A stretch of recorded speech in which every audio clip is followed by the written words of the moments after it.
Here is a quick video on how to set up your Netgear EX3700 Range Extender device using mywifiext.net. So without wasting any time, let's dive into the video. The first thing that you will need to do is, take out your range extender from the box and plug it into an AC vault outlet. Wait till the extender is successfully booted up and the light on the extender becomes solid green, from amber. Make sure that your extender and router are in the same room during the setup process.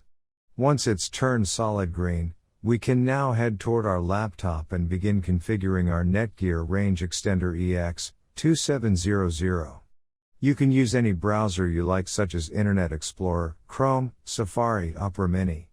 It's time to open your preferred web browser. Go to mywifiext.net. A screen appears in front of you, and now click on the new extender setup that leads you to a new page, where you will need to create a new account in order to install your extender, and this page is called the Netgear Genie Smart Wizard. Now fill in all the necessary details, such as a valid email address, password.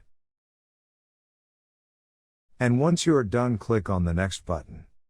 Now you had two choices, as you can either set up your range extender device as a range extender or as an access point.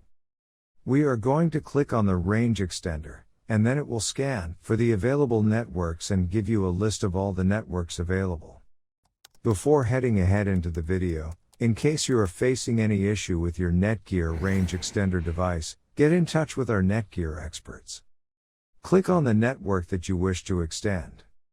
In my case, it's Netgear router, and then it would ask you for the password of your network, and all you will need to do is fill in the password of your existing network. And click on the next. In case if the Wi-Fi password that you just typed in is correct, then your extender will establish a connection between your extender and router. It also allows you to use a different password or use the same password or none at all. If you choose none at all, then anyone will be able to connect with your Netgear extender. I am gonna choose a new password. My Wi-Fi extender name is Paul's. You can choose any you like.